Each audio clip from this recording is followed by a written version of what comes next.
السلام علیکم ورحمۃ اللہ وبرکاتہ۔ اللہ جل وعلا خوش آمدید۔ آج ہم جا رہے ہیں بدر کی زیارات کے لیے۔ مختلف زیارات آئیں گی اور انشاءاللہ آپ کو زیارات کروائیں گے۔ آج ماشاءاللہ مدینہ شریف میں یہ آپ کو بادل بھی نظر آئیں۔ یہ رہا مدینہ شریف کا گورنر ہاؤس۔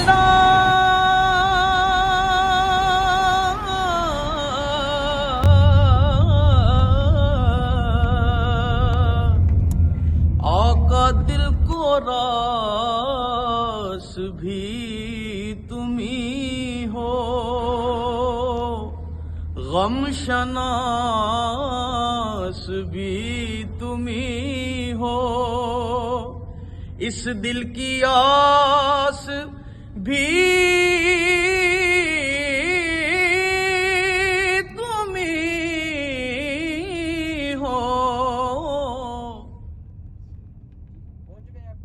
واپس آ رہا تھا، راستے میں ایک جگہ کا نام ہے وادی الصبرہ۔ جب ادھر پہنچے آقا علیہ السلام سے فرمانے لگے، اے اللہ کے پیارے رسول صلی اللہ علیہ وسلم، میری حالت آپ کے سامنے ہے، اگر میں شہید ہو جاتا ہوں تو کیا میں بھی اس بدر شہداء میں شماروں گا؟ آقا علیہ السلام نے فرمایا، آپ کو ڈبل مرتبہ حاصل ہوگا، ایک غازی کا اور دوسرا شہید کا۔ تو وادی الصبرہ میں حضرت عبیدہ بن حارث رضی اللہ عنہ نے جام شہادت نوش فرمائی اور اسی جگہ پہ دفن کیا۔ اس کے علاوہ جو باقی 13 صحابہ ہیں جو میدان میں شہید ہوئے تھے، ان کا قبور مبارک بدر کے قبرستان میں ہے۔ انشاءاللہ ہم قبرستان میں جائیں گے، آپ سب حجاج کرام سلام پیش کریں گے، اصال ثواب کریں گے اور قبرستان کی زیارت کریں گے۔ اس کے بعد حجاج کرام ہم جائیں گے میدان جنگ کی طرف، وہ میدان کی جس میں اسلام کا سب سے پہلا غزوہ ہوا، جنگ بدر کے میدان کی زیارت کریں گے۔ اور اسی میدان میں ایک مسجد ہے، مسجد العریش کے نام سے۔ عریش عربی میں خیمہ تو کہتے چپر کو۔ غزوہ بدر کے دوران صحابہ کرام نے جناب نبی کریم صلی اللہ علیہ وسلم کا جو خیمہ تیار کیا تھا آرام کے لیے، اسی خیمے والی جگہ پہ مسجد ہے، مسجد کا نام ہے مسجد العریش۔ اسی خیمے کے اندر آقا علیہ السلام نے اللہ رب العزت سے رو رو کر دعا بھی مانگی اور لمبے سجدے بھی فرمائے تھے۔ تو اسی خیمے والی جگہ پہ مسجد ہے، آپ سب حجاج کرام اس مسجد میں نوافل بھی ادا کریں گے اور اللہ رب العزت سے اچھی نیت سے دعا بھی مانگیں گے، تو انشاءاللہ آپ کی دعا کو بھی قبول فرمائیں گے۔ قبولیت کا مقام ہے، اچھی نیت سے دعا مانگیں گے، انشاءاللہ آپ کی دعا کو بھی قبول فرمائیں گے۔ جی حجاج کرام، آپ سیدھے ہاتھ کی طرف توجہ کریں گے، ایک بڑا مسجد آپ کو نظر آئے گا، اس کا نام ہے مسجد ذوالخلیفہ۔ یہ مدینہ پاک کا میقات ہے، جیسے مکہ مکرمہ میں مسجد عائشہ ہے، مکہ پاک کا میقات، یہ مدینہ پاک کا میقات ہے مسجد ذوالخلیفہ کے نام سے۔ یہ سیدھے ہاتھ کی طرف دیکھیں، ابھی سب کو نظر آئے گی۔ انشاءاللہ جب آپ حضرات کا سفر ہوگا عمرے کے لیے تو اسی مسجد میں آ کے حرام باندھیں گے، نوافل ادا کریں گے اور عمرے کی نیت کریں گے۔ یہ حج الحرم ہے۔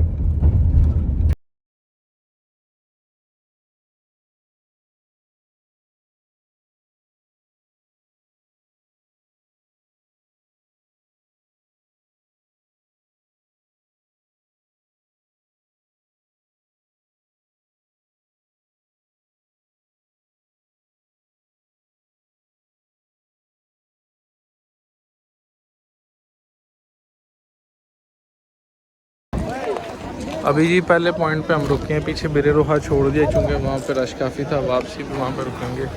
ایک اور کنواں رستے میں، اس کے بارے میں کوئی روایات تو نہیں ہے موجود، لیکن پھر بھی ایک اسپاٹ سا بنا ہوا ہے، یہاں پہ رکے ہیں۔ تو یہاں پر جو ہے یہ دیکھیں پکنک پوائنٹس کہہ لیں آپ، ہاں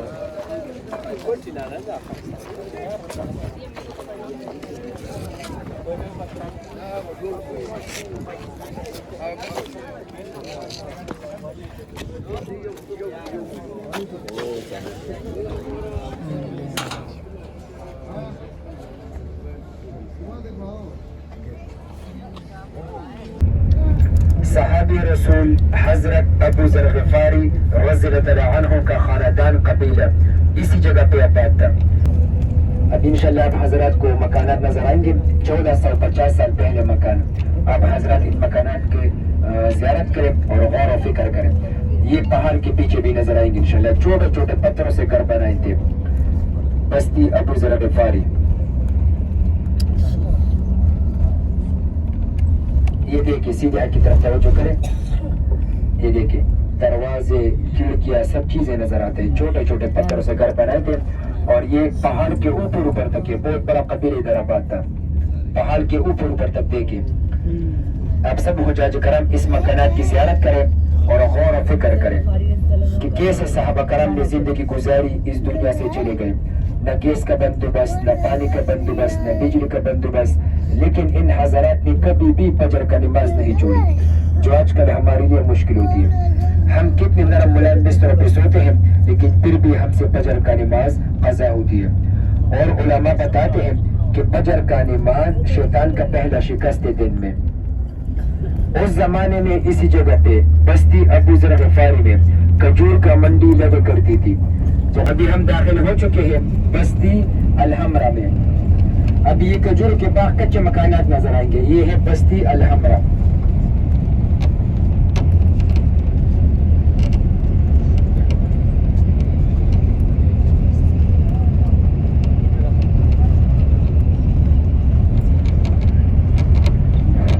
ہمارے پاکستان کے مشہور شخصیت سید پیر مہر علی شاہ صاحب رحمۃ اللہ علیہ نے اسی بستی میں قیام کیا تھا. حج کے سفر پہ تھے.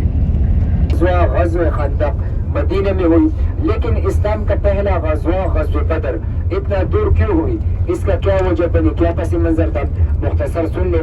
جب جناب نبی کریم صلی اللہ علیہ وسلم نے مکہ مکرمہ سے ہجرت فرمائی اور مدینہ شریف تشریف لائے تو مدینہ کے لوگ بہت خوش ہو گئے اور خوشی سے استقبال کیا. آقا علیہ السلام نے مدینہ کے اندر اسلام کی تبلیغ شروع کی. مدینہ کے لوگ مسلمان ہونے لگے.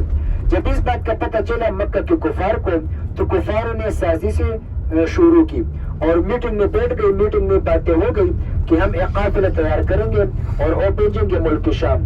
ملک شام میں تجارت کریں گے. اس تجارت سے جتنا منافع ملے گا اس منافع سے ہم جنگ کی ساز اور سامان خریدیں گے اور پھر مسلمانوں کے خلاف استعمال کریں گے. میٹنگ میں باتیں ہو گئی. مکہ کے لوگوں نے قافلہ تیار کیا اور قافلے کا جو سربراہ تھا, سپہ سالار تھا, وہ تھا حضرت ابو سفیان رضی اللہ عنہ. اس کے مسلمان نہیں تھا. اس کی زیر نگرانی میں قافلہ نکل گیا مکہ مکرمہ سے ملک شام کی طرف. قافلہ گئے ملک شام, تجارت کی, خرید اور فروخت کی.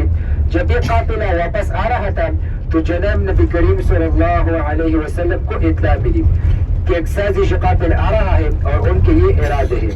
آقا علیہ السلام نے صحابہ کرام کو جمع فرمایا اور صحابہ کرام سے فرمانے لگے کہ اپنی رائے دے دیں. ایک قافلہ آ رہا ہے, ہم کو کیا حکمت عملی کرنی چاہیے. تو صحابہ کرام نے فرمایا, اے اللہ کے پیارے رسول صلی اللہ علیہ وسلم, جو بھی آپ فرمائیں گے ہم کو منظور ہے, لیکن ہماری رائے یہ ہے کہ اس قافلے کا راستہ روکنا چاہیے. اگر یہ قافلہ خیر و عافیت سے پہنچ گئے مکہ تو مسلمانوں کو بہت بھاری نقصان اٹھانا پڑے گا. آقا علیہ السلام نے اس رائے کو پسند فرمایا اور مسجد سقیہ ترکی ریلوے اسٹیشن مدینہ میں حرم کے قریب یہ ایک مقام ہے, جگہ ہے. ترکی ریلوے اسٹیشن بھی ہے, ترکی میوزیم بھی ہے, مسجد سقیہ بھی ہے. اسی جگہ پہ صحابہ کرام کو جمع فرمایا, بچوں اور بوڑھوں کو واپس بھیج دیا, ایک خطبہ ارشاد فرمایا اور 313 کا لشکر نکل گئے مدینہ منورہ سے غزوہ بدر کی طرف. صحابہ کرام کے نام حضرت عمیر بن وقاص, حضرت صفوان بن وہب, حضرت شمالین بن عبد عمر, یہ آپ پڑھ سکتے ہیں. اور یہ ہے بدر. سبحان اللہ. وہ جبل الملائکہ آپ کو پیچھے نظر آئے گا. اللہ. اس وقت ہم جی مقام بدر پر پہنچ چکے ہیں اور یہ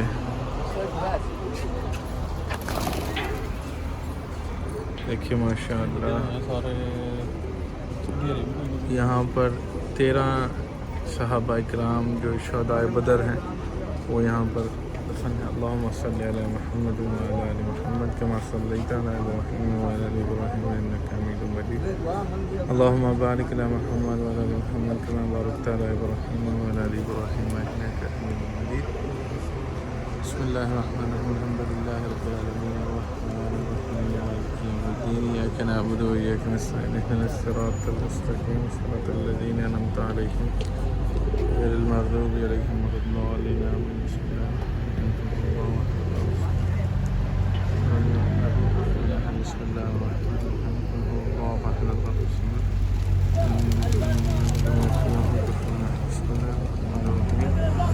قل هو الله أحد الله الصمد لم يلد ولم يولد ولم يكن له كفوا أحد بسم الله الرحمن الرحيم اللهم صل على محمد وعلى آل محمد كما صليت على إبراهيم وعلى آل إبراهيم اللهم بارك على محمد وعلى آل محمد كما باركت على إبراهيم وعلى آل إبراهيم صل على محمد وعلى آل محمد.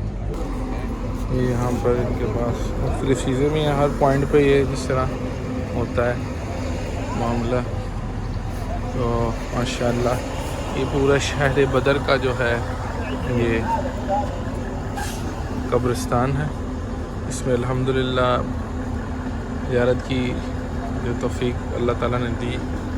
اسلام کا پہلا غزوہ جو تھا وہ یہاں پر ہوا اور اس کے جو پہلے اسلام کے پہلے 13 شہداء جو ہیں وہ یہاں پر دفن ہیں. ماشاءاللہ دیکھیں اور وہ پیچھے جبل ملائکہ ہے جہاں پر اللہ تعالیٰ نے نبی کریم علیہ السلام کی منشا کے لیے ان کی مدد و نصرت اور محبت میں 5000 فرشتے نازل فرمائے تھے. اس ریت کو آپ دیکھیں یہ سب سے مختلف ہے اور سننے میں یہ آتا ہے کہ یہ اپنی جگہ تبدیل نہیں کرتی. اگر ہوا چلتی بھی ہے تو یہ اڑتی ہے اور یہ یہاں پہ ہی بیٹھ جاتی ہے. کہنے والے یہ بتاتے ہیں کہ اگر آپ 4-5 سال 6 سال بعد اللہ تعالیٰ میں دوبارہ زیارت کا موقع دے تو آپ دیکھیں گے یہ اپنی اصل حالت میں یہ ایسے ہی موجود ہوگا. آپ ذرا چشم تصور میں سوچیں کہ یہاں پر وہ ملائکہ جو نبی کریم علیہ السلام کی منشا اور مدد و نصرت کے لیے اللہ تعالیٰ نے نازل فرمائے تھے وہ انہی فضاؤں سے یہاں پر اترے تھے.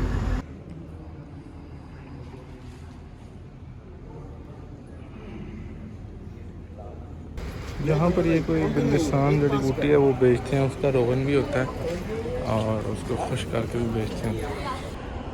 یہ ہے وہ مقام جہاں پر جنگ بدر ہوئی تھی. آپ ذرا چشم تصور میں سوچیں یہ وہ گرم تپتی ہوئی ریت, رمضان کا مہینہ اور روزے کی حالت میں صحابہ کرام رضوان اللہ تعالیٰ علیہم اجمعین نے اس جنگ میں اپنی جو شہادت نوش فرمائیں اور آقا کریم علیہ السلام کے نام پر جانیں لٹائیں. یہ سامنے مسجد عریش اور ابھی ہمارا وقت ہوا چاہتا ہے نکلنے کا. نیچے میں اس لیے نہیں اترا, یہاں پر پاک قدم مبارک لگے ہوں گے ہستیوں کے, مجھ جیسے بندے کے یہاں پر قدم نہ ہی لگے.